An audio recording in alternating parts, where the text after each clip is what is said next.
Welcome to KROSS BARZ, the podcast where we discuss, interesting topics with alternative perspectives. I'm your co-host, Big O. Have with me today. Hey, Jay Tanae's back in the building one more time with none other than Miss Alyson Williams, the Emmy Award winner, the beauty, the entrepreneur, the theater lady. Let's give it up for Miss Alyson Williams. Give it up, give it up, give it up. Come on, y'all. That's right, that's right. Okay. Absolutely. Thank you so much. Okay, so now we got to start from the beginning, all right? All right, so when you sang, did you think of me? That's what I just want to know. Don't. No, that What wasn't song? it. What song you talk about, Big O? I mean, I could have well been thinking about you, singing to you. Yeah, I thought you were what song you talk about? Listen. Sleep talk. I'm telling you, the God's honest truth. During my young years, during the 80s, you Songstress raised me. You raised me to be a man of very many talents, that I would use your words and I would rap to the ladies and thinking they didn't hear your songs. All you got to do is call. You ever had a love? I would use your words. Something's wrong with this guy. But now, all that sauce, we got to start from the start, the beginning. So originally, where did you call home in the beginning of this journey? My first home was on the bandstand with my dad. Okay. My father was a jazz trumpeter and a band leader. His name was Bobby Booker. And he had the premier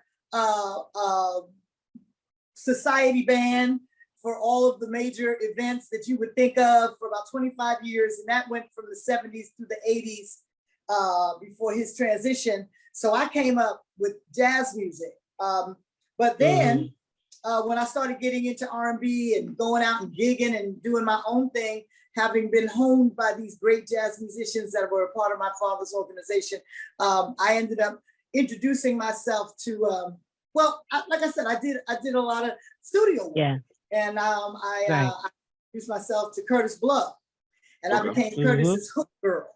Okay, wait. Right. You fast forward like into eons. I want to know, because I know where you're from, but the audience, we got to know what part of the world or the country. Oh, Harlem, baby. There you go.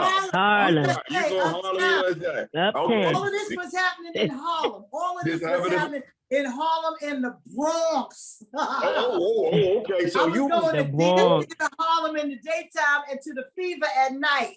Okay.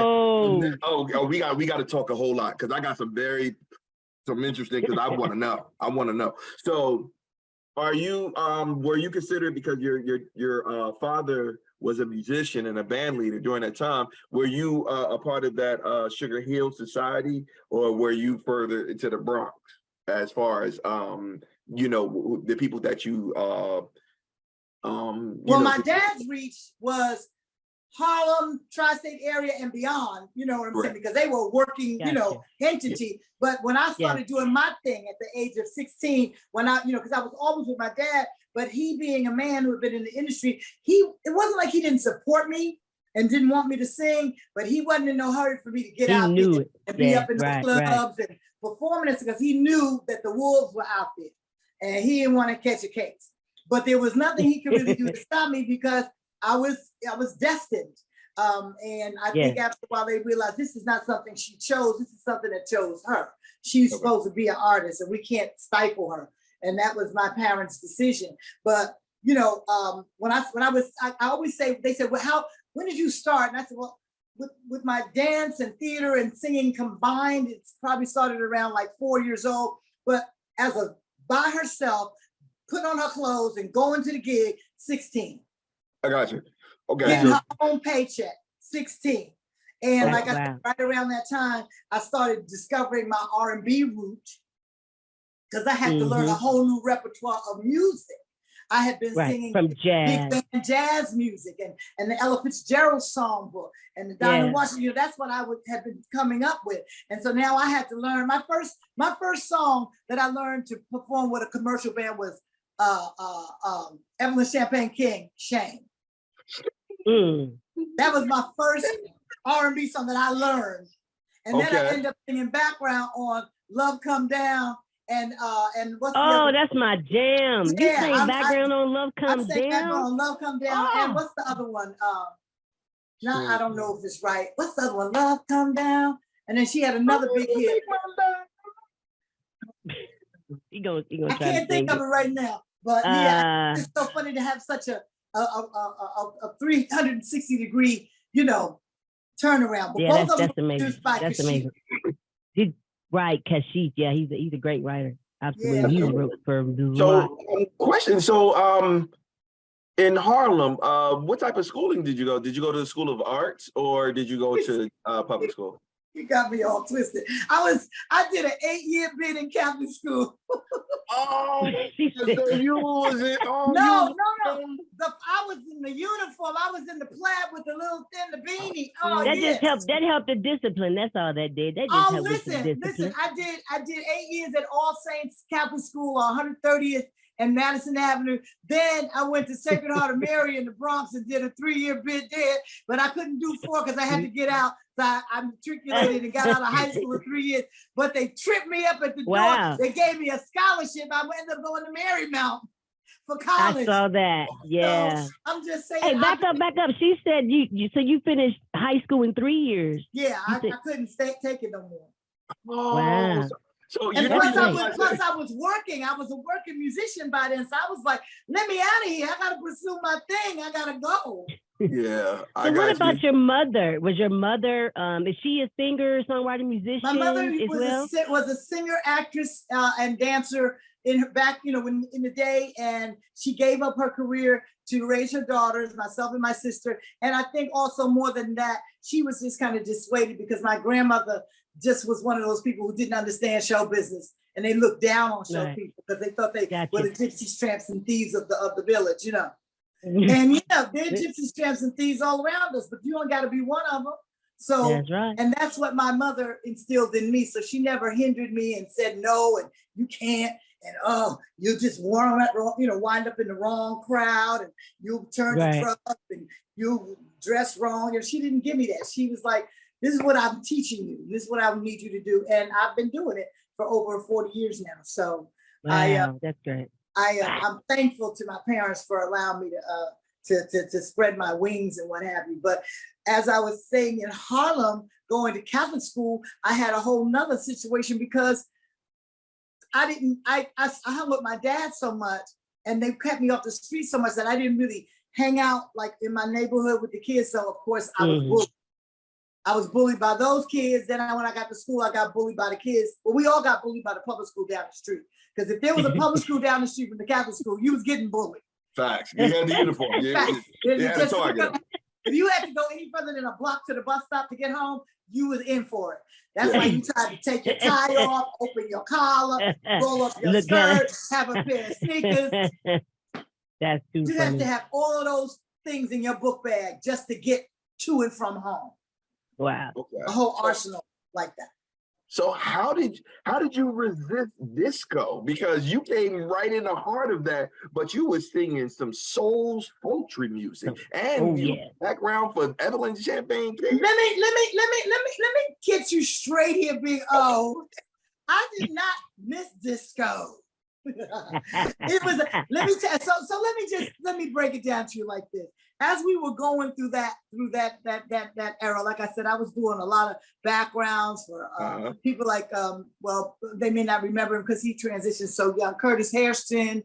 I did a couple of tracks for Bobby Brown background, Melba Moore. So Melba Moore's disco-ish stuff. It was R&B disco. Evelyn King, of course, was R&B, but there was a song by a group, and I call it a shadow group because it was called the Invisible Man's Band, but it was only one real producer behind it. And so I'm gonna try to sing it so you remember it was called All Night Thing, and the chorus was, it's gonna be a all night thing. Baby, it's a all night thing. It's a all night thing. Baby, it's a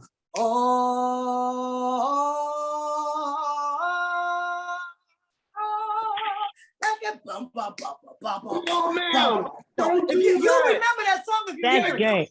Don't do that. it was called There he goes it was again. called the Invisible Man's Band, and that was my first introduction to radio because I was on the part that went, "Let's go to the disco. Let's go to the disco." On the end of the song, that's what it had. No, I know what you're talking about. In New Jersey, ma'am, that is club music. You guys, that's what I'm saying. So yeah. I was in it, you know, behind the scenes. And then I met Kurtis Blow, introduced myself to Kurtis, and then I became a rap girl. Oh, yeah. Right. So before we had the words hip hop, and I'm celebrating 50 years in absolutely. Me too. This is my representation for the 50. You know, I got my fresh on. Because without certain singers, which I can say I contracted most of them, putting the musicality in the rap music of that day, the lyrics. These songs, there wouldn't be the rappers that we have right now because they all listen to Kurtis, but they all listen to you know, to the people that made the seminal records, and I was on some of them. I was on AJ Scratch. Right. I was on Do the Right Thing and You Gotta Believe by DJ Starsky. I'm the voice on Fat Boys, and Fat Boys Are Back. I'm the voice of If I Rule the World. I love 10 years before Lauryn Hill, I sang before the Lauryn Hill. Yeah, correct. 10 years before. And then this is a song that everybody knows, whether they 8 years old or they 80 years old. They're playing basketball. We love that basketball. All of that is Alyson Williams. Okay, wait. Go ahead, Alyson. Wait. We gotta give some bars up on there. People better recognize who they listen to. They don't even know. See, Miss Alyson, we bridging the gap. That's what KROSS BARZ is. We let these people know. Yeah, exactly. Okay, you done gave so much. I have 30 questions for everything you just said. Every little tidbit. Wait a minute. This is what I love. I love that at one point you was just like this. You see it? He lost. He went away. He went away. He went over there. I love it when I let people go over there because that's what the deal is. Okay. All right. Couple of things. All right. So one, okay. Let me give you your credit because you already know you was the first lady of Def Jam. You know, let's do that. Bars on that one. And then you came out with the hat. You know what I'm saying? I don't know, it's like the queen hat and the crown. Like the crown. You was the first, like, look, I don't know what you want because I got to give, because the late great Phyllis Hyman used to wear it and yourself. And I was like, who do I go with? You know what I mean? I believe it was passed down to me from Phyllis. That's how we used to look at it. Okay. And then I passed it on to Queen, to Danger, to Queen Latifah. And that's how that happened. Yeah. Okay. And everybody else. Hey, somebody tell me, do you still have that? Do you still have that hat? I have two of the hats. I have a replica of two of the hats. Okay. That one that was on Soul Train, and of course the one for the album cover. But wow. Cool. Okay, I got more. I got a crazy one. All right, get focused. Making sure. Now the business part, because I know that record contracts back in the day for rap music was horrendous. I mean, horrendous with a capital H, with the horrendous with it. So are you receiving your publishing from the Fat Boys, from the hooks from Kurtis Blow playing basketball? Because those songs have been recreated several times over. I do receive or had received royalties from basketball, not so much the other ones, but the good thing is I got a team in place now and we're going back and getting everything. That's right, bars.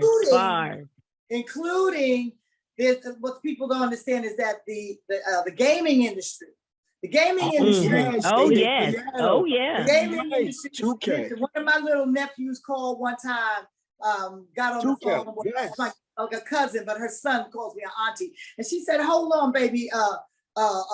Eric want to talk to you. I can't remember the child's name right now. But anyway, I said, what's up, baby? He said, auntie, do you sing the song Basketball? And I said, yeah. He said, because I got a game. And when I open my game, the first thing I hear is they're playing basketball. And I said, really? And he said, yeah. And when I shoot a basket and I make it, they play it again.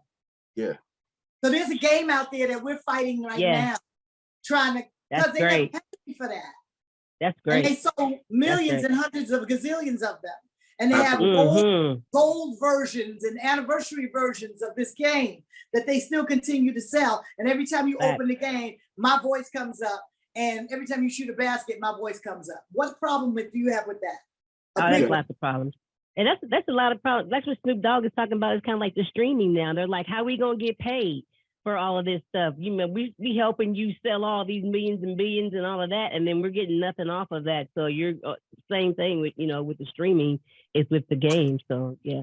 And then what I actually just thought about, you know, several movies, I'm assuming because there were movies that they actually gave you your rights for that because they'll get in big trouble. But there were several movies like you hear they're playing basketball. Like I want to say that was it? Oh my God! It was one of the basketball movies, and they had that in there. I want to say it was like Mike, and I was like, okay, but I want to ask, like, okay, so you have a team, and so you going back and getting your paper? Absolutely. So that's why I want to ask. And like you said, at least what is available to get, because there are certain things that you sign when you're younger, and when you know, with certain stipulations, till if that's what you sign, that's what you got to go by. You understand what I'm saying? So it might have been a one-time payment, or it might have been a this or that, or whatever. Gotcha. So, you know, we got to re-look at all those things. But there are quite a few things out there that, you know, that need to be addressed and can be addressed and can be resolved. But yes, I've always received royalties for the use of basketball in television shows, commercials, greeting cards. One time I've gotten that. So that's why I know that I'm supposed to get paid by the gaming company. Gotcha. Because the union stipulates that if you've been paid by any other entity and can prove it, they got to pay you too. Absolutely. But the thing about the gaming people is that they have loopholes that they can jump through that could turn it around, you know. Okay. And the reason why I was mentioning that part is because a woman, her name was Nanny, and she was the one that sang the reggae song for years, and her grandchildren said, you know, singing the song. What was the name of the song? The hook, everybody knows it. And you hear that reggae. Yeah. And she just received like maybe 10 years. And I was like, that song was when I was a kid that was jumping. You know, that was in the 80s. That song was crazy. And she never received anything. She was just doing a favor. And she just recently, you know, because one of her grandchildren was like, Grandma, was this Wait a minute. Yeah. Like just was able to get her stuff. And I was like, let me say this. Because that will let me question, because you don't know. And then on top of it, being some of the beginning and one of the pioneers of hip hop, how didn't you get sucked right in? Because, you know, for a time we only were able to listen to hip hop on the weekends, you know, between 8 to 12. And then it became this phenomenon. But how didn't you just get sucked in and say, all right, I'm just going to do this hip hop thing versus I'm going to do the classical R&B? Because that was a thing back in the 80s. My journey is like Forrest Gump. I came from a jazz background. I was signed to a rap label. I was given an R&B contract.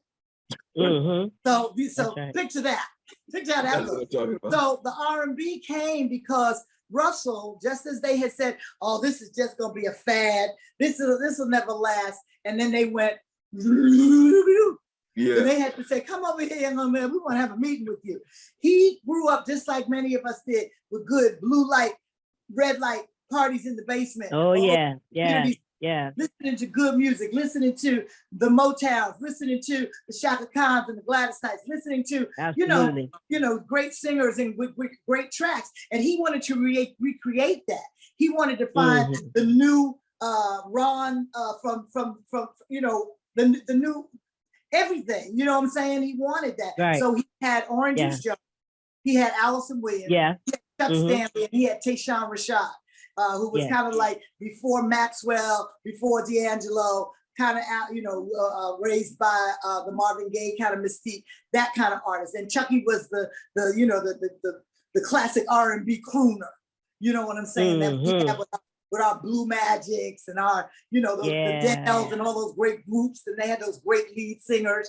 And then Juice was kind of this player guy, you know what I'm saying, in between, with some swag and a little melody on top of it. And then I was the traditional female vocalist. I was the Gladys Knight, Patty. Yes, ma'am.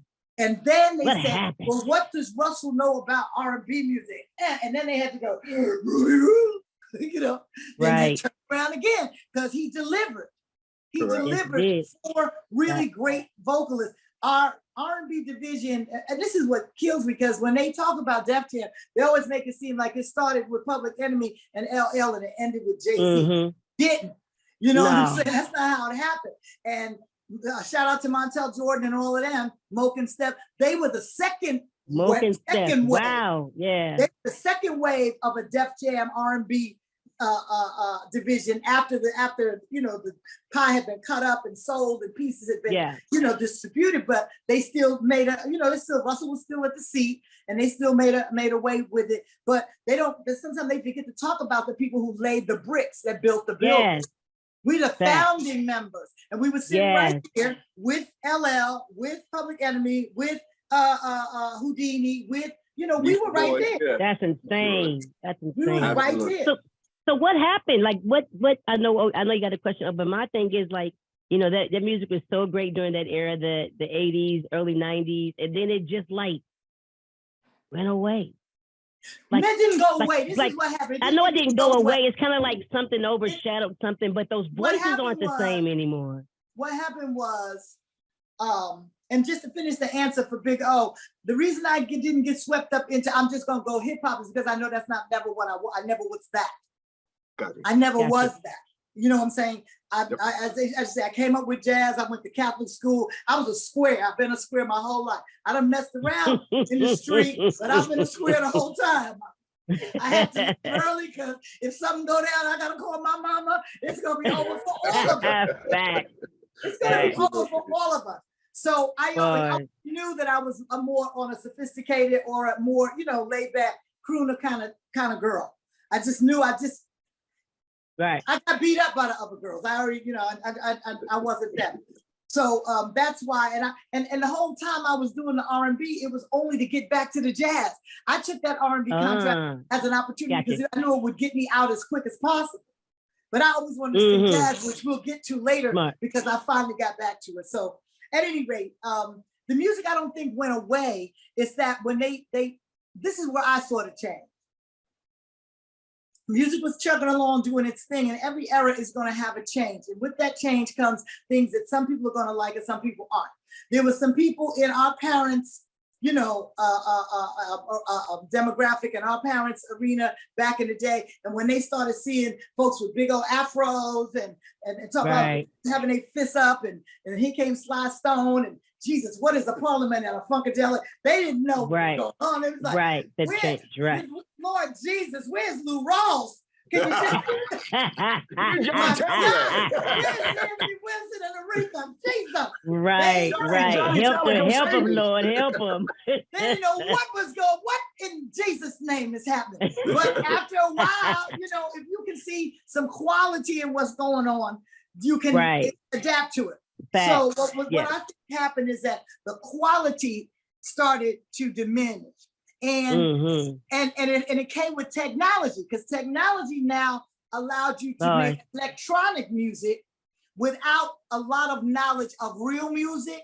Now, I'm not saying everybody got to have theory, because I don't read a note. I know how to read, but I don't read fluidly. But my ear has been my blessing. So I know music. I know music, you know, on a level to speak musically. I know the nomenclature of music. I know the root of music. But if I can say, yo, I'm working on some beats and I'm good with rhythm, I'm gonna come up with a good beat. Now somebody else comes and puts another sound on top of it. And then somebody, they call that girl who lived down the hall, and she comes and she sing a little tag because she can sing, she sings in the choir. So now you got this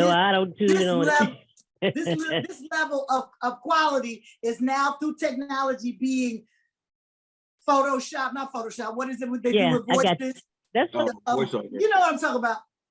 Auto-tune. Auto-tune. And so forth till it almost sounds just as good as something that was played by live musicians or whatever. Until they got to sing live, and right, until you got to sing live. Now you take that new quote unquote that new technology and what have you, and you mix it together with some of the traditional stuff that we have, and you come up with new jack swing.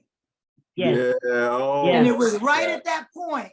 Then the technology music started to overshadow the good Jodeci voices and the good guy voices and all those people who helped create new jack swing. The technology music started coming in. Rap began to get stronger and stronger. We start letting down our levels of consciousness in terms of what we'll let have and what we'll not let happen. You know, we're gonna let you, first you'll be able to say one cuss word, now you can say any one you want.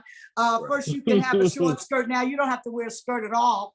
You know what I'm saying? So when we keep pushing the envelope, eventually we rip the envelope in half and they can't do, the envelope was supposed to hold something. Now you're ripping it in half, the envelope can't even function because it's no longer. Tell them about it, Miss Alyson. Yeah. You see what I'm saying? Yes, I got it. If I got a glass, it can hold water, juice, soda, Kool-Aid. If I throw the glass on the ground, it can't hold nothing no more because it's broken. Correct. So we broke it. We broke it. And then we got greedy and we had Napstar and we made it so that an artist can't hardly get their money unless they got a stream or download, and it takes 50 million mega this to do that. You can't get a royalty. It's just, you know, so crazy. The music changed and the way we do business changed. And then certain things we put out there, we couldn't even pull back. So if you don't tour now, you can't make a living. We don't have record stores no more. And I tell people in my show all the time, don't think Walmart and Target is a record store. They're just a store that sells records. Sells records. It's a difference. Fact. It's a difference. So, you know, we used to be able to go into a store and look at a CD or an album and open it and look at it and touch it and buy some incense and a paper that tells us what number to play. We had all of that. Couple other things in the backpack. Yeah, oh, you can buy your pack of big bamboo. You can get it. I love it. That's so true. I appreciate that. I appreciate that. That's a good, you know, way to look at it. And that's what people got to think about. You got to know the past for now, or you ruin it. You know, a lot of times ruin the future, or you don't protect the future. If you don't know where you came from, you'll not only mess up or not understand how you landed where you're at, but you will not be able to protect your future or to have a say so in it. So my question now becomes, during that transition, you sang backup for Evelyn Champagne King, among others. Now, my question is, what about mentorship? Because it seems like before, everyone was mentored, and that's why I said every great singer is a goddaughter of another great singer. So who's your godmother? My godmothers are Nancy Wilson and Valerie Simpson. Exactly. Nancy Wilson, Valerie Simpson, and Shaka Khan. They're the ones that brought me through. Correct. So now, you know, we have so many of our songsters that have not been groomed. So you have models where you looked up to, you even call them aunties, family members, and now they can also check you if you getting out of that envelope that you're saying. Right. Hey, that's not what we do, you know, and have that. And where now, I don't know if we have that, because I was just, for the people that we interviewed here at KROSS BARZ, I was just so amazed when Denise Williams, she explained, she was like, yeah, we used to sing for Earth, Wind, and Fire, and the other ladies, I was like, I wasn't in that group, they were emotions. I was like, oh, my head is like, boom. Right, you never know. Same thing with Sky, you didn't know either, and how they say, oh no, we didn't do. Right. We didn't know like these nuances, and this is what KROSS BARZ is about. Whereas, you know, like Evelyn Champagne King was very popular in the 80s era, and it was, to me, it was that transition of away from disco, because for me, I'm gonna just keep it 100. My whole life goal was to be a solid gold dancer at one point in my life. Thank you. And guess what? And I was one in my mind. You couldn't tell me. I would move the coffee table out the middle of my mother's floor. Facts. Everybody did. Yeah. That's so funny. Yeah. Not solid gold. Oh yeah, I was doing my life with you. Yeah. Go. So now, yes, Dionne Warwick. Yes, I love it. Yeah. So now, when you I start, think we telling our age too, but I love it. That's all right. Old is I love it. Old is I love it. I happy love it. birthdays and see how you feel. That's what Prince said. Yep.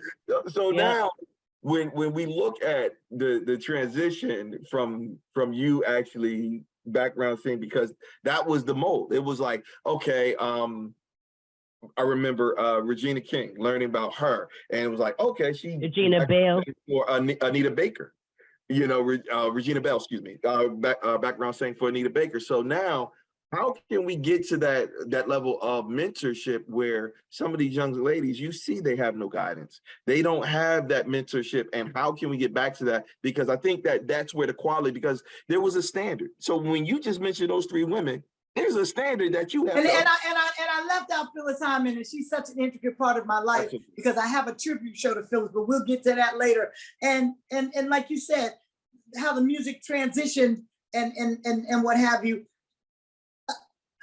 The way the industry works now and how they build stars, sometimes, I mean, every day when I turn on TV, I see somebody I could say something to. They might not like it, but they're gonna have to whip my butt. And if they do that, they have to catch me first. Okay, so I'm just saying, but we'd have to agree to disagree. But the thing is that people's careers go so fast and they end up here so quick till it makes it difficult for you to reach them. And then the people that are guiding their careers or that quote unquote own their contracts, they're not necessarily walking into the room and saying, baby, you might need to just put a pin right above the place where I can see your underwear. Just put a pin there. They're not saying that because the fact that we can damn near see your cootie cat is what sells your record. Is what making the money. fact that I say so it's the marketing. Now I'm editing myself, but that's what happened when I tried to listen to a Megan Thee Stallion record. But the whole thing was bleeped. Yeah. You know, when I go to listen to Cardi B, I would have something to say to these sisters, even though they're not in my genre of music. But too many little young girls and young women look up to them for them to be as ratchet as they are sometimes.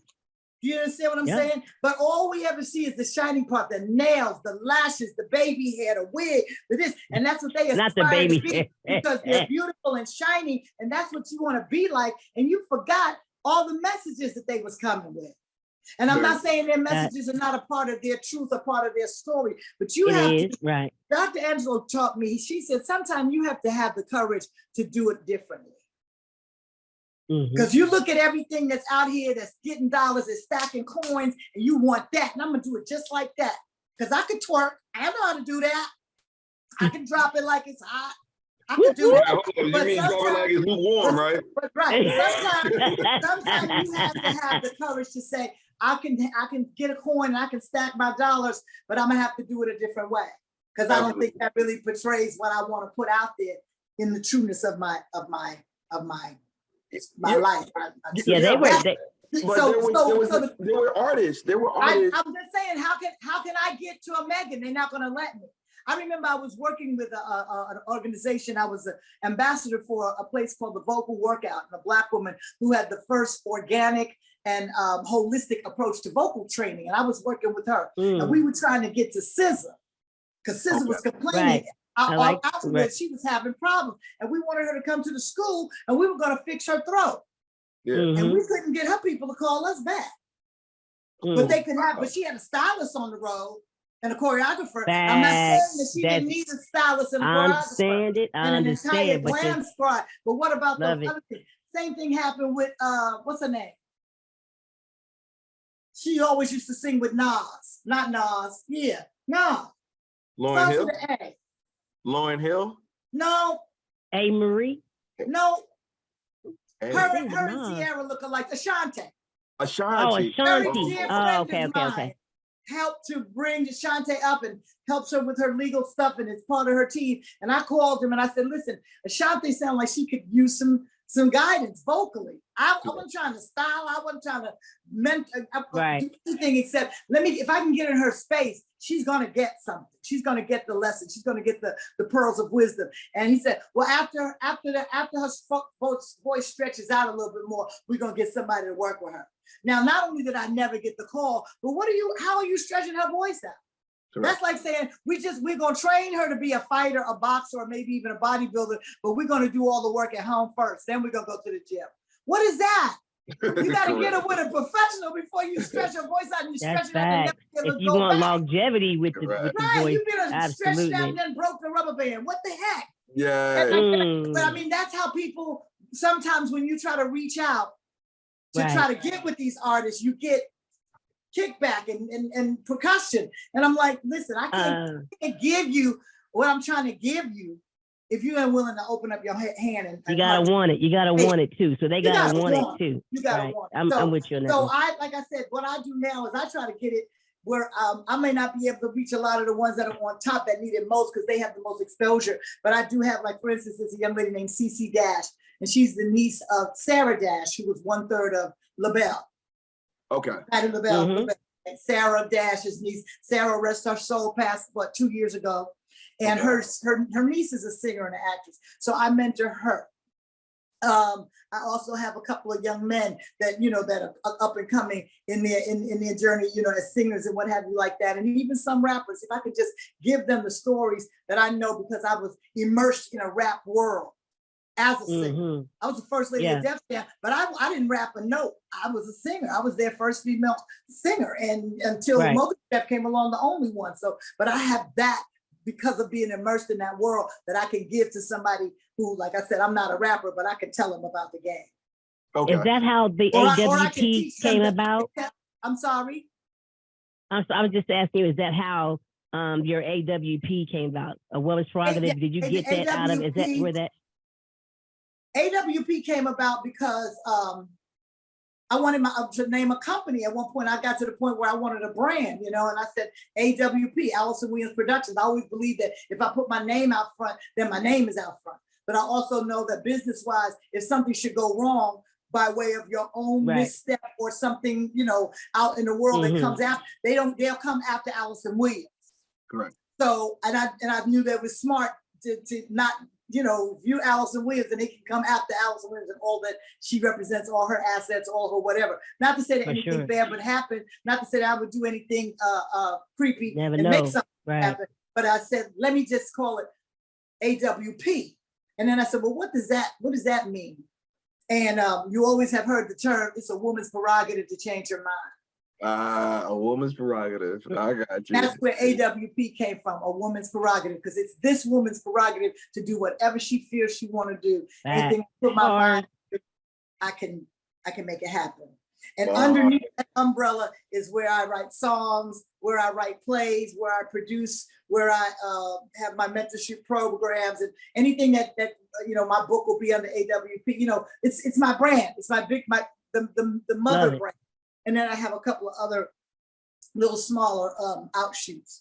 Okay, I have a question about during that early time of hip hop, there was another songstress, and it just was recently revealed that she was one of the background vocalists for the Funky 4+4 One More, Angie B. Stone. Not only was Angie B one of the background singers, she also obviously, they remember the group Sequence. Correct. Which came out of that whole Sugar Hill thing. But all of that stuff, those girls from Sequence and stuff, they were writing their butts off. They were writing a lot of the music and writing the melodies and some of the lyrics. So, they were quietly, honing their craft behind the scenes. And before everything kind of took off, they took off too, but they never were able to get, to stay in place. And then once again, being a male dominated business, they kind of were able to be, because they were the minority, they were able to kind of be shoved in the corner. You know what I'm saying? And then, of course, all their bigger male counterparts, or their male counterparts got bigger. Correct. Able to make, to make it happen. So, but my sister Angie, I remember I was very sick a year and a half ago, and Angie called me and she said she used a lot of expletives, but she basically told me I need to hurry up and get the beep out of the hospital because we got beep work to do. Hurry up. Absolutely. Absolutely. And when, just learning those nuances about early hip hop and some of the people, and I was just astonished about how she was told, because when she expressed, being on there, when she was on TV speaking about it, she was like, yeah, don't tell people that you were this. And it was like, why would you hide that part of history that you was a part of? Like, why would you not tell people you were a pioneer? There is no other genre where you would say, yeah, don't tell anybody that you started this. Right. I was like, why would they do I that? try to shout it from the mountaintops because every time they get ready to talk about death, they don't never call me. And I'll be like, but wait a minute, you forgot about this part. You forgot about me. You forgot this part. And I get it because they're going to call the ones that were the Grammy winners and the platinum sellers and some of so forth. But there's other parts of the story. And, I didn't do too bad. I didn't get a Grammy. Yet. But I got a gold record or two, and I got some. Put it in the screen. Yeah, put that up to the screen one more time. No, you got to put it. There we go. Yeah, there we go. Ooh. I'm trying to remember when I'm looking over here. That's beautiful. Yeah, I respect that. Emmy, yes, that's all right. And she's an Emmy. Emmy, goodness gracious. That's all right. They cousins. So now, question: were you doing stage plays at one time as well? Oh my God, I did. I was one of the pioneers of the stage play, along with Cheryl Pepsi Riley. Correct. Yes. Rest in soul, David Peaston.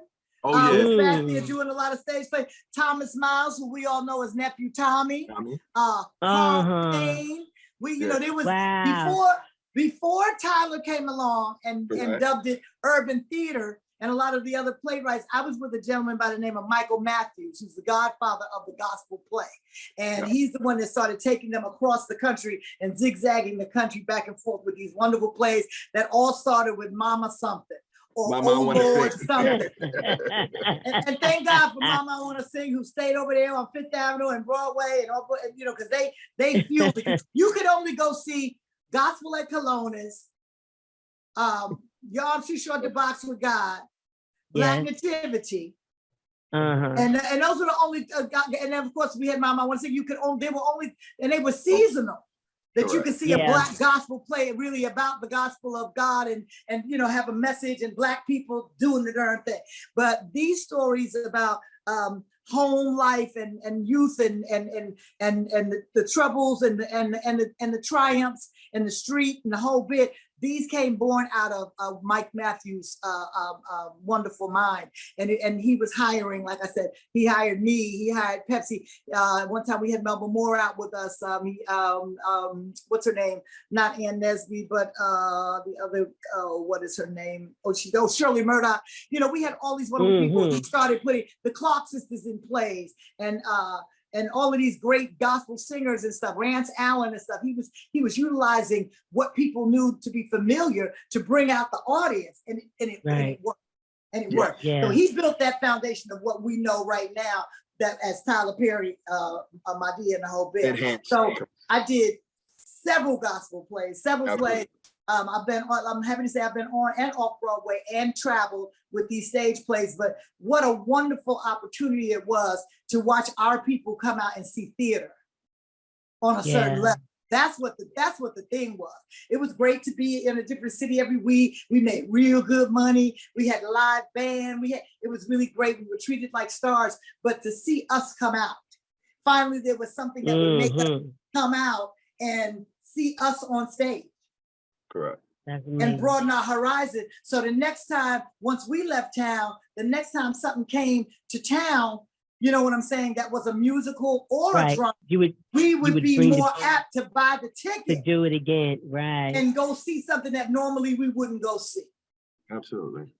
In the Black and brown community. That's all I'm saying, in the Black and brown community, You are very, you're multi-gifted, as I'll just say that. And you have all these gifts and talents. You just said theater, you said singing, and you're mentoring all these things. How do you know when to use this or switch? Like, how did you know that throughout your career that you were going to pivot over here to do this, or you know what, I'm gonna do that? When some people get confused when you have so many gifts. Like, but what am I doing now? What do I do first? What do I do second? What do I do third? You know, and people will tell you you need to pick one thing or you need to focus. But the way they say it is they make you feel like you can't. Yeah. I wanted to be a gymnast when I was a kid. What? Oh, you kept on growing. I kept growing. And I realized that was only this big. Short. Yeah. So I was like, and you couldn't just go to gymnast, you had to go to camp at that time. So you're too big. And a piano lesson and a Catholic school. I knew my parents couldn't afford to send me somewhere to go learn to tumble. So I put that on the back burner. And I said, well, maybe I can't be a gymnast. I'll be an ice skater. And then I said, no, you're Black. You don't like the cold. So my whole thing was escapism. I wanted to escape my surroundings. I said, if I can skate away, if I can dance away, if I can fly away, then I don't have to worry about going downstairs when I'm waiting for my father to come pick me up in the car, the little girls that are taunting me because I have on little white pumpkin seed sneakers. I didn't have on Pro-Cats. I had my first pair of Super Pro, and that was an issue in my neighborhood. So, you know, I was trying to escape my creative side that was, what do I care about sneakers? I'd rather not have shoes on at all. I was that kid, you know what I mean? Yeah. So to answer your question, I knew that I had to do something. So I said, maybe I'll be a dancer. That was attainable. And so I danced and I danced and I danced and I danced until I still dance. But I danced until I realized that, well, now I have to use this and start going on auditions. And I might need to have some acting skills or at least the ability to read a script.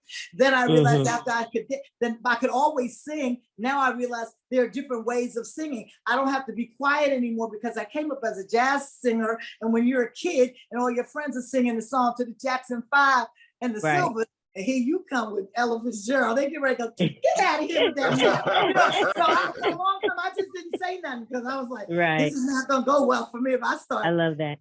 Crooning. So you learn because you immerse yourself in it. I knew when it was time for me to start adding things and how to put them into place. And all I said was at one point, God will bless me with an opportunity to use every superpower that I have. Awesome. That's all I can say. You know what I'm saying? Yeah. If somebody called me today and say, Alyson, we want you to come on Broadway and be in Chicago, I know that I can go and do some stretches and hit the mark of the choreographer based on the training that I had 100 years ago.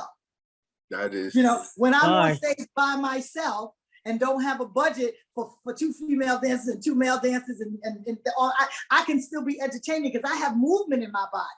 Okay. Hey, amen. All right. All right. I know how to strike a pose or hit a mark, and it adds to your, to your thing. And your resume, right? Yeah. It adds to what you can bring to the stage with the acting. It's nothing like knowing how to tell a story. Absolutely. And that's what singing is. It's linking together songs with story. And that's what you do as an actor. It's your job to tell the story of whoever the character is you're playing and make the audience be engaged and believe it. Yeah, absolutely. So that's how you know how to incorporate. It's because you've immersed yourself in it to the point where I'm not exactly sure how to do it, but I know that I have to. Mm-hmm. I'm not exactly, what I'm saying? I love it. I know that I have all of these gifts and I know there's a way to make them happen. I've been watching. When I came up, I could watch Sammy Davis Jr., I could watch Sidney Poitier, Harry Belafonte, and maybe a couple of others. And they could all sing and they could all dance and Sidney didn't do a lot of dancing, but he could sing a little bit. But all of the Black people I could watch Diane Carroll, I could watch Lena Horne, I could watch Lola Falana, you know what I'm saying? And there were just a few Black women, Pearl Bailey, you know what I'm saying, that I could watch.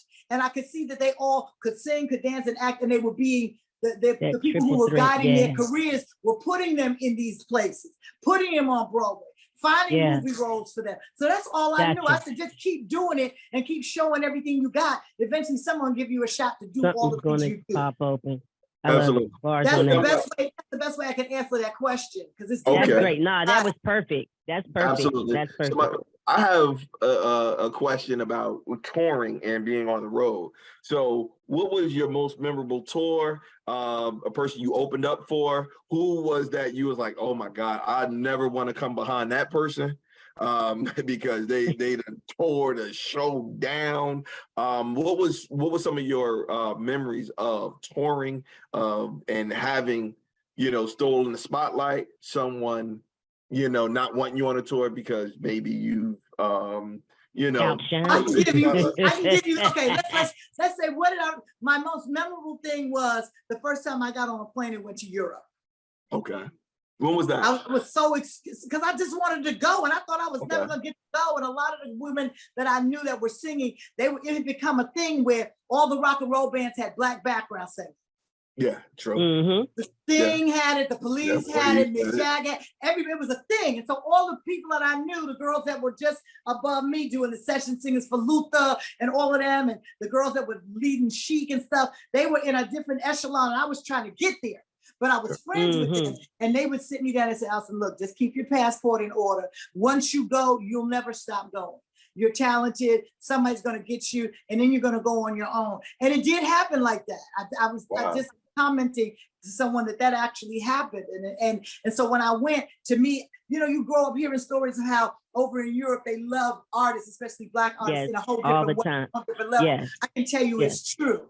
I can tell you it's true. So I knew that I was getting ready to go somewhere where somebody was gonna love on me better than they love on me in my own backyard. And it happened. You know, I was ready to Josephine Baker my way and Eartha Kitt Baker, just get my thing. And I did it and I got it. I love it. Gold certified gold records.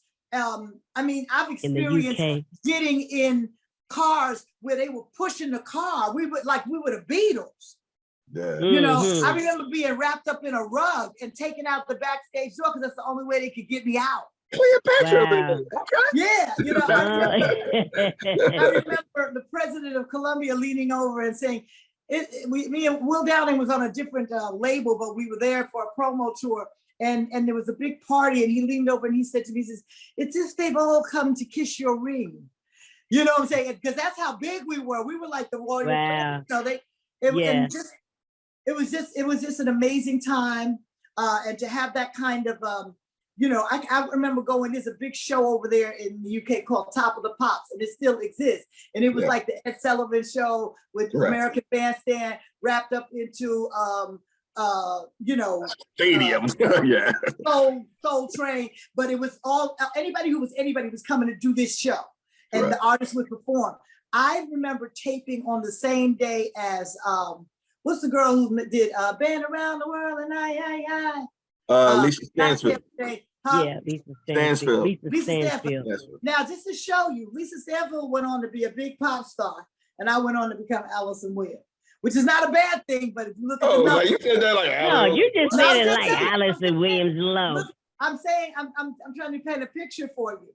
I spent 67 weeks on top of the Billboard, along with only that year Madonna. There's only 52 weeks in a year. We spent 67 weeks on a Billboard chart, on the Billboard 100 with my album. Once again, a lot credited to the European, you know, influx of their support. And once again, I'm not Mary J. Blige. I'm not Anita Baker. I've never, you know what I'm saying? There's some numbers that are missing in there.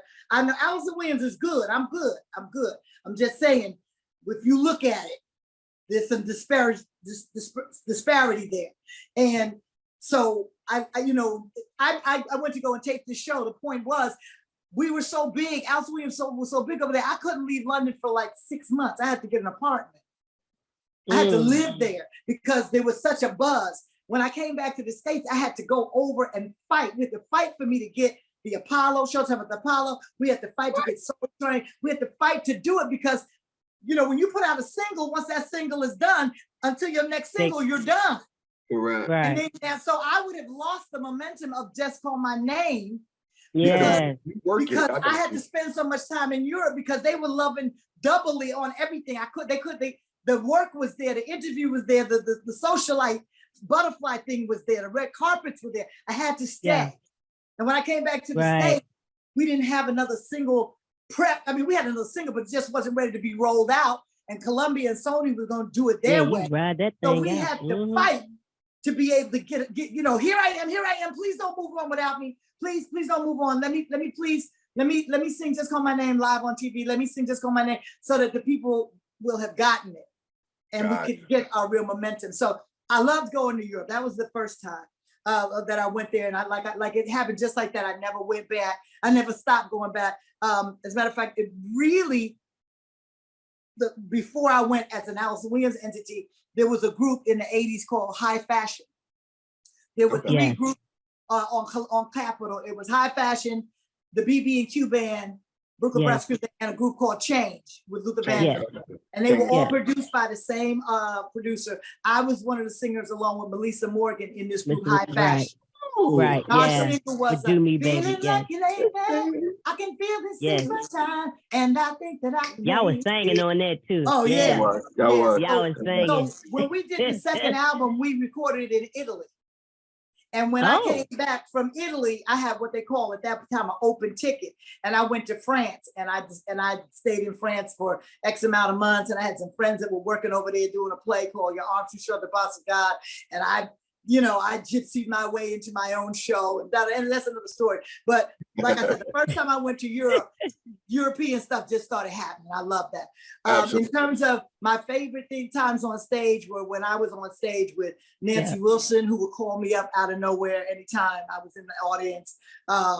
Singing with Chaka Khan, I go backstage before the show, and she'd put her set list down and say, "So what you singing?" And I said, "What can I sing?" She said, and she's exposed. She said, "B word, you can sing any damn song you want. I got to sing all of them. So pick what the hell you want." But because we're sisters, we can call each other. Absolutely. So any of those things, being on stage with Ashford the Simpson, like I said, those are great times. One of my favorite shows is my Showtime at the Apollo performance of Just Call My Name, because I know how much drama was going on in my world at that time, not just for me, but for other people in my camp. But out of those crazy times and nobody knew what was happening, where people were dying and all kinds of stuff like that, came the best show ever. And I've always felt like that, but I felt even more so last year. Snoop Dogg posted it, and Ledisi came back, Russell came back, and Valerie came back and said, and all her quote was master class. And so it validated what I had always thought. And as far as me, who I never want to go up behind, I don't care. That's right. Ain't no fear in it. I don't care. And Miss Alyson, can you get back to the side again? I know, I'm leaning, I'm comfortable. I know, I'm so sorry. I just keep seeing one eye. Because in mine, I can still see half my body. You probably got this much. But yeah, I don't care. The only thing I do not like to do professionally is I don't like to, if they hire me to do some tracks, I don't want to come behind a band. I don't want to come behind a band. And I don't care whose band it is. It can be the band from down the street, or it could be Uncle Charlie. I don't want to follow tracks with a band, but follow a band with tracks. I just don't do that. But I don't care who I come behind. And I don't care who goes in front of me. And I don't care if I open and somebody else closes. If I open and somebody else closes, that means I'm finished. I'm eating. Yeah. I'm having a cocktail. All right. Do what you gotta do. You heard that, Big O. I love that. I'm not and if Beyonce go on before me, I just pray I got enough pyrotech and production to live up to it. Because what she's not going to do is out-sing me. Oh, no. Hey, and I'm not saying because she can't sing. I'm just saying God sing, gave right. me my gift. Yes. And my little runs and cartwheels and splits, and he gave her hers. That's right. That's right. If they got oxygen on the side of the stage, I can hit her with some choreography. We can go together. Not the oxygen on the side. You don't want to keep up with them younger. But the reason why I was asking that question is because there was a huge controversy that happened a few months ago with two greats. Both of them were icons in their own perspectives. And it was Anita Baker speaking on Babyface. Mm-hmm. And a lot of people, had an issue with Anita Baker about her saying Babyface would no longer be on her tour because people were, championing Babyface, and she was being late, and then he was showing up, and then it was like some dates he wasn't there. And so that's why I was asking that, and I wanted to ask your perspective on it, because, you know, you may have a large name, you know, your name is already large, and then someone else comes and then maybe take some shine. And how do you deal with that? Or do you see an alternate way that maybe Anita Baker could have dealt with that situation? So on a personal note, I came in on the end of what was going on with the Anita Baker babyface thing. I heard about it, and then something else was going on in my life, so I didn't get to delve into it. But I also will say this, and I don't know how much I'll elaborate on it, but I'll say I've toured with Anita Baker. Okay. From back in the day. And I've been in her presence in more recent times within the last, well, anywhere between 2019 and 2000, wherever, because we had a pandemic, so wasn't nobody in nobody's presence. So I don't want people to think I'm making up things, but Anita Baker has her own way of handling situations and her own view of, you know, how things should be done. And I can't take that from her because she knows what works for her. But to answer your question, I think she probably could have handled it differently. If Babyface fans were coming out to see Babyface and they wanted to take out their pom-poms and go shish kumbah, then what can you do? But come on out and hope that some of your fans is out there to watch you talk about, you know, giving you the best that you got, and they'll shish kumbah you too. You would think that demographic that serves a Babyface is very close to an Anita Baker demographic, because they kind of had their pinnacle overlapped around the same time. But you also have to realize Babyface is a producer. We have a lot more other platforms to love on him. We love on him when it wasn't even a song that he sang. He produced because he produced so many other people. So he has a different way to wield his swords in terms of when he comes to chop you up. Okay. You know, so Gotcha. I just think that she might have felt a little certain kind of way because he was getting a little bit too much attention, and it didn't rub her well. But for her to take him off the tour in this day and age, knowing that we are all navigating in the same waters pretty much, I would never. An artist would have to, you know, strip naked or spit on somebody. You know what I'm saying? They would have to commit an offense for me to put them off a job, because it ain't that many jobs available. Gotcha. Music is free. And when I say that, I mean, you ain't got to buy my record. You can download it, you can stream it, you can copy it. There's too many ways for you to just listen to it without paying me a dime. So if I don't tour, or I don't have another stream of income like a water or a sneaker or a bra, something that I'm selling, if I don't have that, then how do I make money? You know, if I'm not in a movie or on income. So why would I put another artist off a tour? I wouldn't do it. I just can't, because we gotta live. Okay. And so I don't, like I said, I can't get into it, but I know what I know what I've seen. And if I had to, you know, there was just some drama. And you know, Babyface gonna be all right. Yeah, he gonna be all right. He gonna be all right. And Anita's gonna be okay too. Miss Baker's gonna be okay too. But And I love the way that you worded that, and being very, you know, classy about it. Yeah, well, you got to be diplomatic. I'm not trying to listen. I saw how they went for Anita. They ain't coming for me. Because they gave her the name. Don't want that smoke. Like, they did. I said, now you know. Yeah, absolutely. So we have this thing that we do with artists and guests, and you know, I'm gonna say two different things, right? Okay. And you can pick one or other. You can say both or neither. Okay, hold on. Let me get this hair off my neck. It comes a time, sister. You know what I'm talking about. You need a banana clip. I know. Yes, you do. I like them earrings, Jay. Today, you know what those earrings represent? See, this is my don't tell her. What those earrings represent, Jay? What are those? Oh, that's the little thing that went in the 45. Yeah. You thought she didn't know. I do. Hey, I got a 45. Put it right in the middle. Yeah. I was about to say, like, some people may not like, that is so fascinating. Like, every time I love that. Somebody says, "Oh, I know what those are," and if it's like a couple, older couple, they look at their kids and go, "You don't even know what that is." Those are dope. I love those. Is it yin and yang? No, it's not yin and yang. Is it No, it's not No. And we explain to them, and then we tell them, just go Google and figure it out. Yeah, but that's how I know they're gonna sell 1 million of them. So I'm good. Yeah. Oh, I love that. So I'm gonna give you an example. Do you like, what did I say? New York pizza or Chicago pizza? Oh, New York pizza.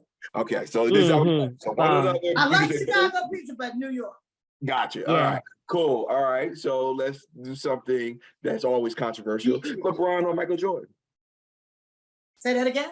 LeBron James or Michael Jordan? I have to say Michael Jordan. Okay. All right. Alicia Keys or Beyonce? Okay. You can say or neither. Keys, because I've had more time with her, but I think they're both good at what they do. Absolutely. Okay. I think they're both good at what they do. Get a little close to home for me and you. Winston-Salem State or North Carolina A&T State University? You know what? I have to say North Carolina State because I remember one of the first what you call it? Let me make sure. No, I think I'm talking about the right school, but I did a homecoming. What do y'all call your school for short? NCA&T. Aggie? Is it Aggie? Aggie Pride, yeah. People are still talking about that homecoming. It was me, Big Daddy Kane, Pieces of a Dream, and I can't remember who else, but we toured the whole thing. I mean, it was my first time going to a college, and I didn't really get to know that college life for Black kids. You know, before we had the term UHBC and all of that. I didn't know. I went to school at Marion Mountain. I went to City College. Y'all said it wrong, right? So I didn't know what that was like, but to see that, it was one of like you said, one of the most exciting things, one of the things. And the fact that people now, my age, that was going to school then, came and will tell me, oh, we remember when you came to Aggie State, and it was this, and it was that, and they kept that whole college experience, and I'm a part of it. Absolutely. Yes, so I'd have to say that. I love it. I said, I missed out. I stayed in the city, Yeah. I just wanted to say that. All right. Oh, okay. I'll give you another one. I'll give you this one. Fruit Loops or Cinnamon Toast Crunch? Definitely not Fruit Loops. I can't go with the sugary stuff no more. I was never that girl, but Cinnamon Toast Crunch, and I'll tell you why. As you know, I got a story for everything. A person who will remain nameless. We were joking around, talking one day, and I was telling them about drag queen names, soap opera names, stripper names. So, and how you acquire these things, how you make them up, and so however it came up, my stripper name they said was Cinnamon. Because when I get tan, when I get tan, I look real cinnamon. Look golden. But then I had to put Toast Crunch on it because I was like, it's a little too close to home to just be calling me Cinnamon because that person don't know, my pole skills and everything. I've not had a lot of experience with the pole, but I have taken scarf. What they call the silks.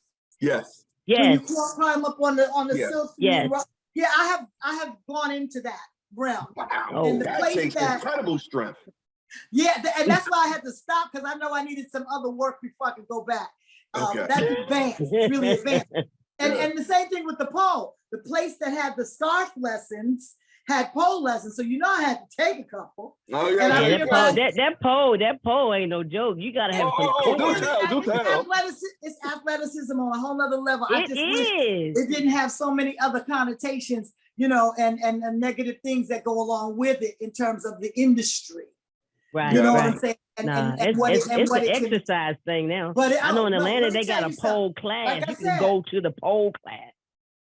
It's core work that you can't even imagine. But anyway, this person said I'm Cinnamon, and I said no, I'm just gonna be Cinnamon Toast Crunch. Because to me that makes it a joke. Ladies and gentlemen, come Cinnamon. Yeah. So now, hold up. So now we gotta see the New York Giants or the New York Jets. It better be the Giants. There we go. It better be the Giants. Now understand, I'm not really a sports girl per se, because I always think my place at the game is singing the national anthem. But I respect athletes so much because I know how much it takes to get to that place, especially pro athletes. So I love them. But, you know, I remember the first time I went to a football game, the college game, the Grambling-Morgan game. And, you know, they used to have that the same weekend as the African Day Parade. Then you would, on that Sunday, you go to the Grambling-Morgan. But the Grambling-Morgan game was really like a pimps and hoes, you know, kind of ball. No, because that's where all the players went, and they brought their women with them.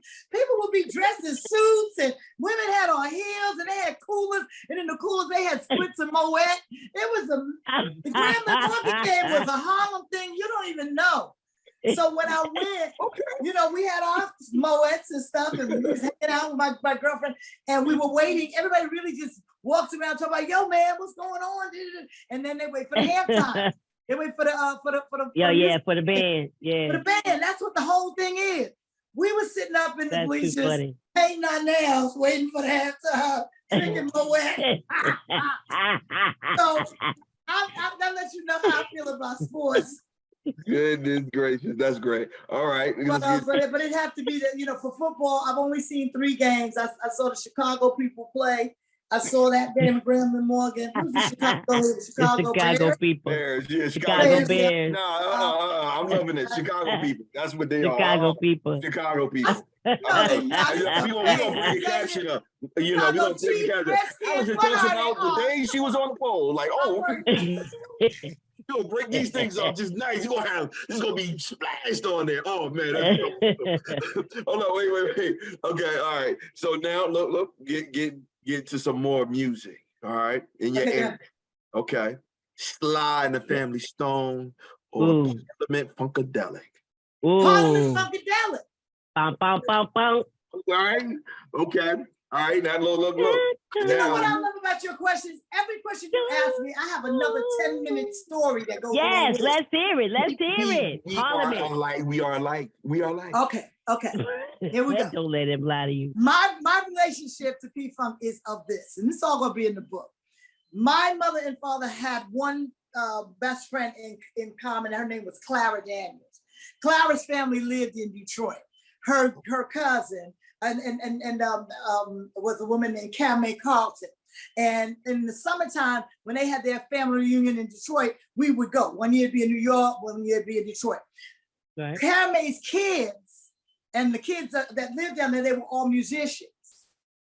And they were hanging out with Ray Parker, and they were all part of that whole, that whole thing, because Detroit was all musicians. And that was my first experience. I had been with my dad's big band, but as far as having folks my age that looked like me playing commercial music and having gigs and playing all the dances and the socials, that was my life down there.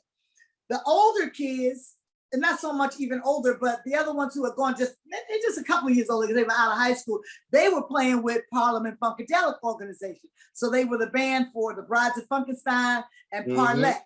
My cousins were playing, and we were cousins. So when just before the family reunion would be over, they'd be pulled up with the tour bus at Ame's house because she was making the costumes. Oh, wow. My auntie came with the costume. So she made Maggot Brain. Okay. She put George in the diaper. No. Until he flipped it over and gave it to Sir Nose. What's the man's name that was Sir Nose? Yeah, he played the bass. I got you. He came back as baby Sir Nose. But I'm just saying, she made, if you remember the Brides when they had all that whole white, they had like a white spandex catsuit with foxtails all over it. She made all those costumes. That's wow. And you've been down it. Wow. So I had all of that. And matter of fact, there's a whole mural in the basement of the house in Detroit that was drawn by the guy that did all the graphics. Think of any Parliament Funkadelic album that you've seen. He did a whole mural in the wall, because that was the house where everybody went and they rehearsed and they ate and got their clothes made and stuff. So now here's the story. The bus pulls up to put the stuff underneath the bus and get over. And I'm like, can I go? And my mother said yes. So there was. Oh, she let you go? How were you? You were young. Is that when you were like 15? I was 16. Wow. So, but she let me go. She said, if you go, she told my cousin, she said, if you're going to look after her, she can go, but let something happen and see what happens. And wow. Like I said, as crazy as Parliament Funkadelic always looked, they're very learned and scholarly, trained musicians and people with family and kids, and they really did have, they really were from outer space. Yeah. So they knew that they not only had to answer to my mother, but Carme and the whole rest of the family, and they wasn't trying to have no smoke like that. So I was able to go. And I've spent my summers, you know, when they used to do like the underwater boogie tour, and you go see them, and they had people walking across the stage dressed as fish and sharks and stuff. That was me. Okay. I used to use that for my summer vacation. Great. That is amazing. Man, yeah, you need to be writing the book. When your book is done, we need to know when it's done. Yeah. Okay. It was just the best. And then the other things you learn, you know, that you can only learn by being on the road and with an organization that big and that massive and that expansive. So I say all that to say, well, I love Sly Stone, but they were almost the generation before me. Like I got Sly Stone music, but I wasn't there when Sly Stone came out. Got you. Because because we know we got the classics from them. So my sister, who was 10 years older than me, she was that was her music, and I got it secondary. But the Parliament Funkadelic, not only was I there for it, but I was in it. Yeah, so you have a different relationship with it. I got it. So I got two more. One is the Jones sisters. The Jones Girls. Jones Girls, excuse me. Jones Girls or the Emotions. I knew you was gonna say that. I gotta have them both, and don't try to stop. Yeah, he will. He will try to be like, why would you just? Now, once again, a relationship with the Jones Girls, me and Shirley Jones, we call and talk to each other right here and now. We are good girlfriends. We've been on the road together. We were over in Europe with Gene Carn. They have a thing in London, in England, that they do every year called the Soul Weekender. And it's kind of like how, how they give those shows, and they be in the Poconos, and they be for 3 days, and you go see all your favorite R&B groups. So it's like that. So you leave London and you go to Manchester or one of the other outlining areas, and there's a hotel, and you stay there the whole weekend, and all of these great artists that you've always loved perform, and they sell CDs and albums and T-shirts. You get to take pictures with them, and it's a package. So we went and did the Soul Weekender, and it was Shirley Jones and Gene Carn and myself, and Glenn Jones. Glenn didn't make it. Love Glenn Jones. Yeah. Shout out to Glenn. So I love Shirley because I have that relationship. And then one of those plays, Big O, that I did with Mike Matthews, Sheila Hutchinson played the mother. She played my sister in the play. And so I have a relationship that, over a year or two of touring on the road with this woman, you got it. I just love their music. I love their music. For me, the Jones Girls and the Emotions were the newfangled Supremes. You know what I'm saying? When I was a little girl, I got to watch the Supremes on Ed Sullivan. I was glued to them. They were fabulous. They were the shockiest thing ever. But I could go see the Jones Girls. I could go see the Emotions. Yeah. Coming up as a teenager or whatever, I could go see them. Then when I got grown or into my career, I had a chance to work with them, and that was the beauty of it. That's the 360 moment. So that's why they mean so much to me, because I watched them and say, I want a gown like that. I want to wear lashes like that. Oh God, I can't wait to get out of here. That's how you are when you live at home. You're like, you're like, I can't wait it. Oh God. And now you done got my wheels going. I got a couple more, but I'm stick to the ones I have. All right. Tyler Perry or Spike Lee?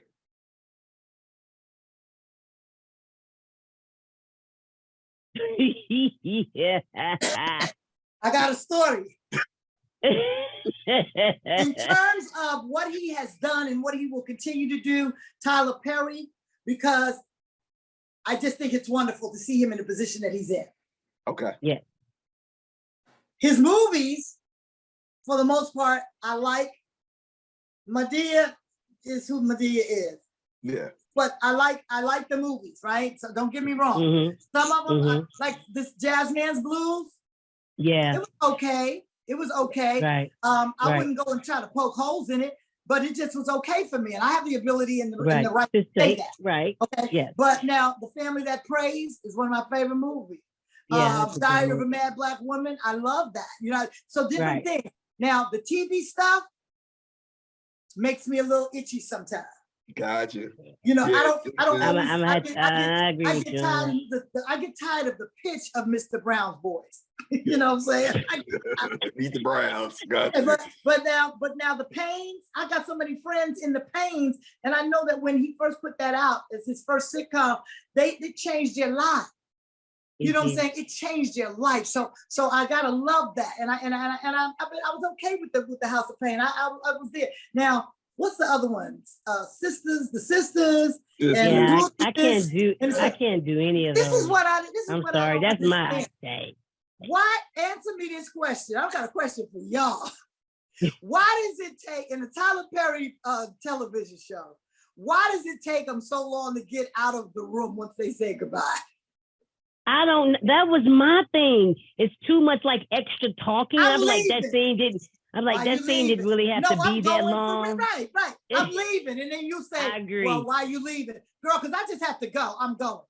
But are you sure you're going to leave right now or are you going to leave in 5? Yeah. You know, this it takes you and me 10 minutes to say, get out of my face. I hate you. No. I used to think it was just me. No, but I agree. I think it comes from writing the stage plays because that's a different mindset than when you write for television or film. You know what I'm saying? Okay. If you especially that genre of stage play, or as we call it, the urban theater. We are. It's not high theater. It's not Broadway. Yeah. Right. So it opens itself up for a lot of ad lib and for a lot of Yeah, that's what Tony Terry was talking about. It's the difference between. Right. I'm just saying, I'm not taking anything away from you, Tyler. I've never worked with you, and I look forward to you giving me a whole lot of it. But I'm just telling my truth. So you didn't say you with both, or you with Spike Lee? I can't say. It's like you remember how I said I have to have you. Neither. I can't say. But let me tell you the other part of the story. Spike Lee was on the set. And I was with Russell, and Russell took me over, and Russell had a habit when he didn't really have a lot of skill, I guess, in knowing exactly how to promote an artist, but he would take me places, and he would take me in the middle of the room, and he would hold my hand up in the middle of the air and say, this is my new artist, Alyson Williams, and she's going to be a big star with his lisp and everything. And he'd hold my hand up like a prize fighter. And if we were somewhere where I could sing, he'd pull a chair out in the middle of the floor, and he'd make me stand on the chair, and I had to sing. No. Yeah, he used to do that everywhere. People would tell you. That's old school right there. Yeah, so he took me to meet Spike Lee, and he's like, Spike, this is my new artist, Alyson Williams, and she's going to be a big star, and so on and so forth, blah, blah, blah. And Spike Lee talked to me like I was with craft services. And I felt so outdone, but I have to give him a pass because he was on the set of a movie that he was directing. And I don't know what the hell, when I know all the moving pieces and parts of what that means, he's the director. Him meeting me didn't mean a damn thing. He was just like, hi, how you doing?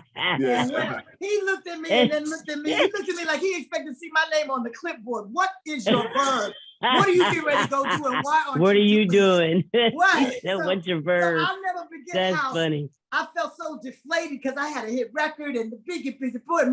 I figured, he loved Russell. He'd give me some, hey, when can I be in your next movie? He was just busy. We just going to say he was busy. He was being Spike. He was being Spike. Because over the years, I've seen him be dry like that with other people. Okay. So I couldn't take it. I couldn't take it personally. Okay. Yeah. But when I tell you my little ego I was in my feelings. I was like, oh. So yeah. Yeah, so you did very well because when you said each one you said got a story, my wife gets on me with that. She was like, listen, I don't want to go through all the lights and the traffic system and you telling me who used to live in every house. I understand that. Get me to the destination, damn it. And I'm like, no, I got to tell you who lived in that house. It's a backstory. It's a backstory. This is what I want to do with you. It's a foundation. Do with you. When I'm trying to write a book. Okay. And the thing that trips me up is I have a gene I think most people have a small one. I have a very large one. It's called a procrastination gene. The nation, yes, ma'am. Yeah, I think I have that gene. I have that gene too. Yeah. I'm writing a book at this time, and yeah, that I T thought is a at big first it was word. just a pair of genes, but it is actually in my DNA. It's an alpha. Yeah. But I find that when I is. talk to people and do interviews and stuff, it sparks all the information comes in my head. Because the biggest part about me is I want to know how to put my book together, formulate it, and how am I telling the stories, and how am I telling the one that will be most relative and what have you. And I guess if you write the book and proofread it and you realize you left some stuff out, you just do another book. But I think what I'm going to start doing is people who are great interviewers like yourself and Big O, I'm gonna talk to you off camera, and I'm gonna ask you to put 10 questions together. And I'm gonna start taking the questions, and as I answer the questions, I'll know what to write. You know what I'm saying? Or the stories will come to my head. Because if I had to remember everything and just say start to write a book, my head would burst. And you would miss some good stuff. You might miss some good things. And while I'm talking to you, I don't have time to go like this. That would be rude. So I need to be able to do it in a space where it's separate from this, but the same. Because I always can think of the good stuff when I'm being interviewed, because they're part of my journey. Yes. But when I finish talking to you, I gotta go lay down. Yes, it's like I'm wasting. I got some energy, but you know, I'm writing a poetry book right now. And you know, the lady who I'm working with, she told me, because I'm very critical of my own work, and it's poetry, it's not a novel, but she gave it back to me to look over because I'm self-publishing, right? And so it's taken me so long to get it back to her because I'm so critical about it. And they're like, oh, I forgot that. Oh, I should have wrote that. Or maybe I should have put that in. She was like, every author, you're going to have some errors. You're going to have some things that you're not. And just like you said, you can make that another book. But I'm getting so bogged down with everything. It's taken longer because I'm like, oh, I'm going to miss it. So sometimes all the information you get could make it a little bit longer before you get it out, and you got to siphon through what's this or that. It's on one hand and seven on the other. But I haven't even gotten to the point where it's like, I'm like I said, I'm still trying to formulate the stories that I want to tell. Once I get there, I'm sure I'm going to get to where you are, where I'm looking, go, oh, I shouldn't have said it like that. Oh, I need to change this. So I need to, but I know I'm going to get there. But the first thing is, let's figure out, like, I know I got to start at the beginning. So what part of my childhood do I want to tell, and up to what point, you know, where did they all start to come together? Then in my teenage years, what were the pinnacles of that? Then once I got in my 20s, going into my 30s, and I got a record deal and da-da-da, you know, like I just got to figure the formulation of it, gotcha. You know? Okay, cool. And but I'll keep you prayed up if you do the same for me. And absolutely, you got it. You got it.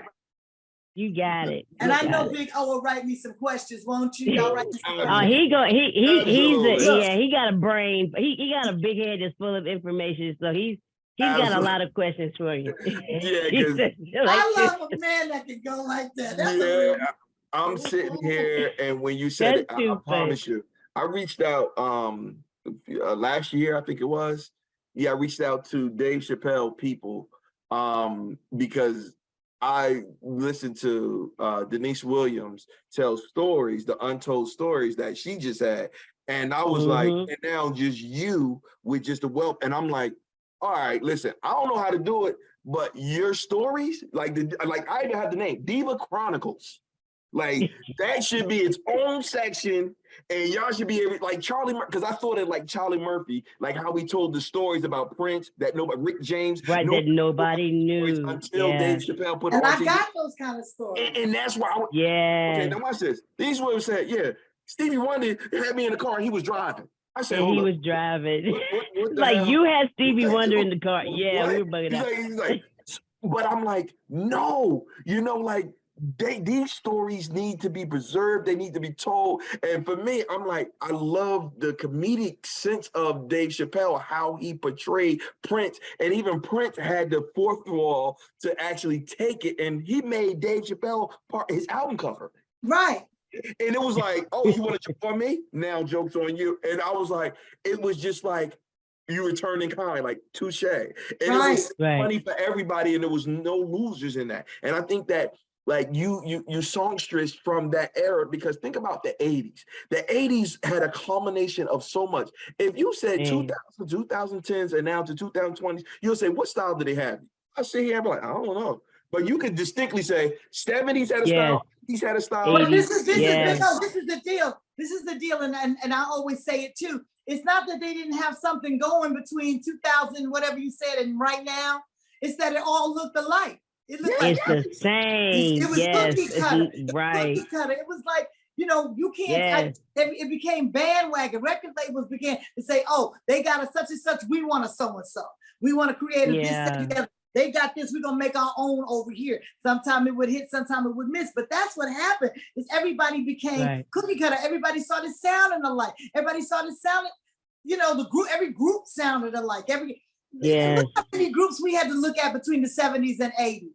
Love it. I'm glad I was born back then, because I got a little bit of that. I'm so glad. And I came just in time to get the end of the 60s, because I was born in 61, telling my age. I don't care. You looking good. You got. Hey, listen, 62 look good on me. I look on you. It does. It does.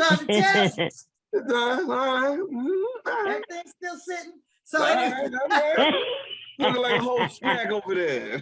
I'm just saying, but at the end of the day, I realized once I got older that when I was old enough to realize hearing the radio come on and they were like dancing in the street, that song was already out in 1961. It was just a classic.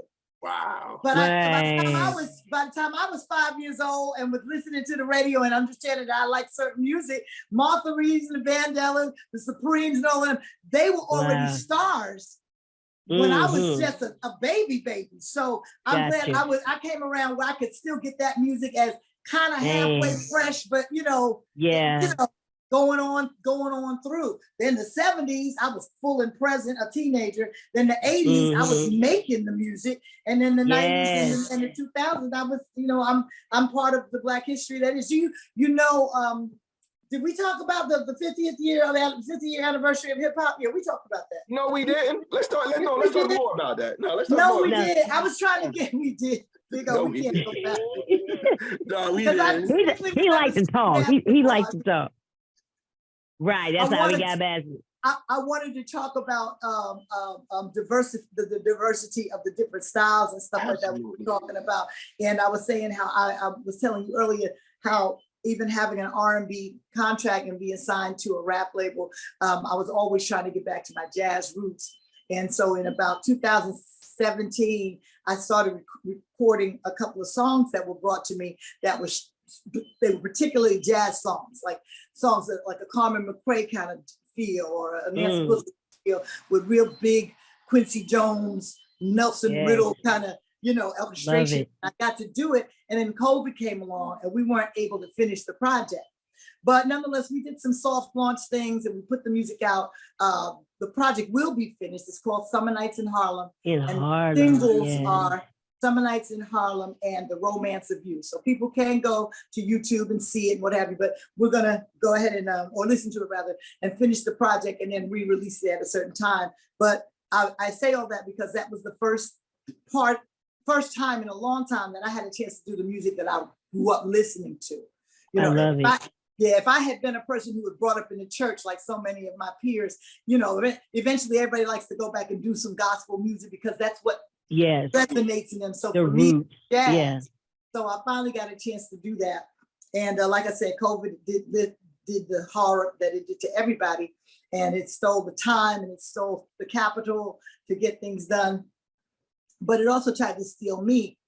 And so segueing into 2020, I moved down here from New York. The minute I saw them lift up the curtain just a tiny bit, I was like, yo, out of New York. They were like, what the hell was that?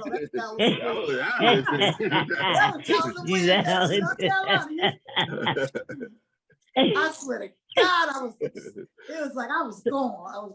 And through all these things, I know we're nearing the end, but through all those changes stuff, how do you stay like mentally you know, you look healthy, you look well. I know you said you may have been like sick or something or about a year or so ago, but how do you keep you mental status? How do you do that? Because some people go crazy, they're on drugs, they drink, you know.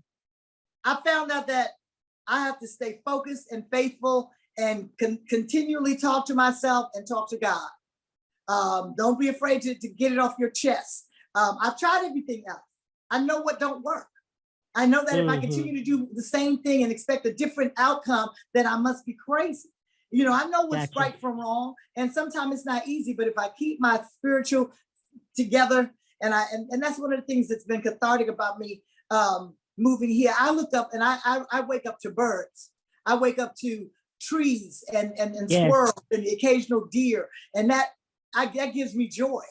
It's peaceful. At night, I don't hear fire engines, ambulances. I don't hear gunshots. I don't hear I don't hear none of that. I grew up with that. I don't hear trains going and buses and cars backfiring and people on dirt bikes that shouldn't be in the street, you know, revving. I need that peace. And I know that peace allows me to have peace and to bring peace. That's what when I walk in a room and walk out of a room, I say peace. You know, when I'm on the phone, peace. Talk to you later, peace.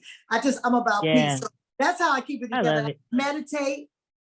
I like to do meditation. I like to deal with chakra therapy and my chakras and breathing and things like that. And so when you're not so distracted by everything else that's going on, you can find a moment to say, hey, let me do something that's going to benefit me. Right. And it don't cost nothing. It don't cost. Keep your energy balanced. Sometimes when it rains here and it stopped raining, I go outside and stand in my grass with no shoes on. Because that just feels grounded. Good. Yeah. It feels good. The grass, the smell of after the rain. And I'll be just sitting there. I know my neighbors are looking at me like, what the hell is that lady over there doing? That's that New York lady. Look at her. That's that New York lady. Looking at my feet. And, wow, you know, and it's something I can't get anywhere else. And I got tired of traveling around the world and seeing places that they had figured out how to maintain their garbage and how to maintain, you know, just the look of their neighborhoods, and people were taking pride. Then I come back to New York and it'd be like, ugh, I got tired of not having a better quality of life. So providing that for myself and always looking at how I can better that is what keeps me going. In 2021, I ended up with COVID. And I had my shot and everything. And I went in the hospital and I stayed in a coma on a ventilator for 6 days. And I came out on New Year's Day of 2022. And I had to learn how to do everything all over again, walk, talk, swallow, blink, you know, suck my teeth and lick my lips. It was crazy.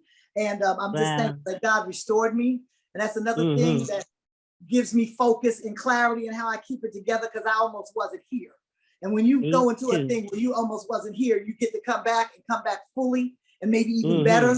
It makes you go. It makes you look at the world through a different lens.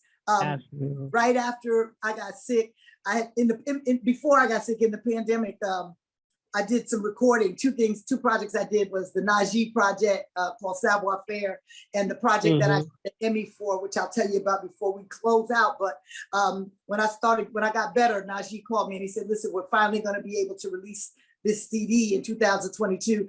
And if you're up to it, I want you to come on some of my dates with me so people can see you sing this song. The song has taken on a life of its own. We didn't even know it was going to do this, but people need to know that you're well. People need to know that you're still singing. People need to know. So he put me on the road with him, which is a blessing. Once again, back in the jazz genre, which I'm trying so hard to cross into. But, you know, record labels used to tell you stupid stuff like, oh, you don't want to confuse your audience. Really? Then how come that white man over there who used to lead that rock and roll band is singing the American Songbook? And nobody said nothing to him. How come Seal can sing Frank Sinatra if he wants to and nobody say nothing to him? But I don't want to confuse my audience because what, they're stupid? So, you know, I used to get tired of hearing this stuff. But I do. My audience is wacko. They won't understand it. People who like R&B couldn't possibly like jazz. But oh God, that's crazy. But so I'm now getting back into the smooth jazz. I'm looking forward to finishing my jazz project in general. I'm revamping my Phyllis Hyman tribute show because I'm going after. I'm an advocate for mental health and mental health issues, and she is an artist that was not only plagued with it, but it led to her demise. And I have a beautiful musical tribute to her that is a tool to talk and open up the conversation without feeling, you know, judged and preached to and all of that stuff. So I'm trying to work with different people for that. I'm looking for Taraji P. I'm looking for Charlemagne. I'm looking for Courtney B. Vance. I need them to please return my phone calls, y'all. Yes, return the phone calls, y'all. We're going to tag them in the post. All right. Call Miss Alyson. Please, I got something y'all want and y'all need, and we all need. So those are the things. Yes. And as far as this Emmy, I worked on a project. One other thing we did in pandemic when we had to sneak around and we were in quarantine and there were no studios and people were recording in their bathroom for acoustics. Yes, been there. y'all old school, so y'all remember the group, the Jazz Band? Absolutely. Of course. Come on and come on and yes. And Daz, get your dad right. So the lead singer, Skip Martin, he wanted to put together a song. He wanted to put out some music that in the middle of the pandemic, we needed hope. We needed faith. We needed joy. We needed love. We needed to know it was going to be all right. So he took this song, which was a Kurtis Mayfield classic, People Get Ready. People get ready. Change is coming. Right. Yes. So he made a beautiful arrangement of that. And then he called about 25 people. He called me, Tony Terry, Darkest, John P. Key. He had some country singers, some rock and roll singers. He had the group As Yet. He had Stevie Wonder. As Yet. Yeah, last night. Yeah. Mm-hmm. He had Stevie played a harmonica. He had me, at CeCe Peniston, and we all did a verse or played an instrument, whatever we could do, and sang background. And we did a little video, and everybody sent in their individual clip of them because we couldn't go nowhere. It was in the pandemic. Right. So he finally was able to put it out, and he teamed up with St. Jude Hospital for Children. And what they did was they used it in a commercial or some kind of promotion. Anyway, it got nominated for the Emmy and it won. For the Emmy. 2023 excellence in excellence in best arrangement composition. Best arrangement composition. And then they sent me this. You got that. Woo-woo. Okay. I love it. Her name is Emmy. Hi, Emmy. So anyway. That is that's what brings us up to where we are now. I'm still touring with Najee. We got the Emmy. I'm working on my Phyllis show, my lines, the jewelry line and a card line. I love it. And I have other streams. I'm trying to motivate. I'm trying to speak at colleges and other institutes and places where I can go and be a motivational speaker, whether you're transitioning back into public life, maybe you've been homeless, maybe you've been battered, maybe you've been incarcerated, maybe, whatever it is. I want to come and say something positive to you and sing to you. And I'm trying to do these kind of things. And maybe one day I'll grow up and have a podcast or a TV show or something, whatever. I know I need to sit down somewhere and get it off my chest. We're going to write the book. We're going to write the one-woman stage play. We're going to go to what they doing it, Lifetime or Hallmark and go get some of these stories told. So that's what I'm doing. And I'm sitting down with KROSS BARZ, who has given me a wonderful platform to just to be me. Absolutely. But that brings us up to the end too. Big O, before we let Miss Alyson get out of here, do you have something you want to say before we go? I'm trying not, because I still got 30 more questions and we can keep going. I want to look. You and Tim went from Salem, you and Charlotte. Y'all can have I know we're gonna have lunch. We're gonna definitely have to link up because I have a mental health company down here in Charlotte. We're gonna have lunch. Hey, listen, Jay, one day y'all gonna come on and we ain't gonna tell you nothing. And look, Big O gonna say, I have a special guest. I'm gonna pop right in there.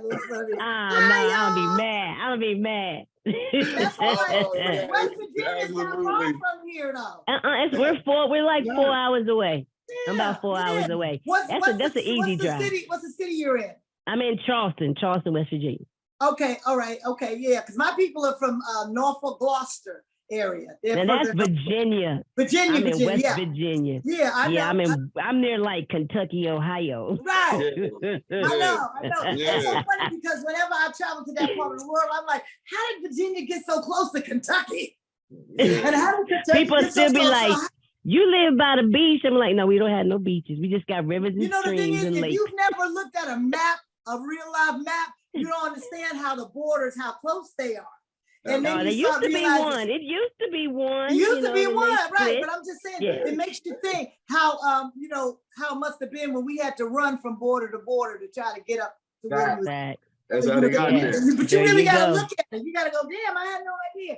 But I want your listeners and your subscribers and your likers and your viewers and all the people that support KROSS BARZ to continue to do so. You can find me on Facebook, Alyson Williams Music. You can find me on Instagram, Alyson Williams Music, and on Twitter, I'm just Alyson Williams. I just want people to have love and light, peace and blessings, miracles and music. I want people to have joy, above all joy. Dr. Andrew was always an advocate of joy, and I have it too. On Tuesdays from 8 to 10, Love Notes with Alyson Williams, WHCR 90.3 FM, the voice of Harlem. But you can get it on WHCR.org. And I thank you for being so open and letting me promote all the different things that I'm doing, and letting people know. And the reach just gets further and further. And I appreciate that. So I can't wait to come back. Yeah, you got to, because we got to talk about the book when you get the book, because we got to read it. We talk about the book. Thank you so much. I got a lot of time. I'm coming back for the book. I'm coming back for the One Woman Show. I'm coming back once Phyllis Hyman get up on the road again. I'm coming back with the jury. And we might meet you out and do a live. Maybe we could come to you on one of the things and do a live show. Let's bring it all and set it up, and we'll do it actually on site. You know what I'm saying? We'll call it On the Road with Ali, and every month or so, y'all just come through On the Road with Ali. There you go. You see his brain. You see his brain. About to start smoke. Look, smoke about to start coming out. He gonna go like this. Ooh. All right. All right. Well, Miss Alyson Williams, thank you so much for coming on KROSS BARZ. We appreciate you for just taking out the time and coming to bless us with your presence, with your knowledge, with your wisdom, all of that good stuff. So I am Tanae, and I'm going to say, please continue to watch KROSS BARZ, and that's KROSS BARZ. You can find us on Twitter, Instagram, our website, TikTok. You can find us on Apple Podcasts. You can listen to us in the car. Yeah, we're doing that too, y'all. All right, so stay with us. We love you all. Peace. Peace.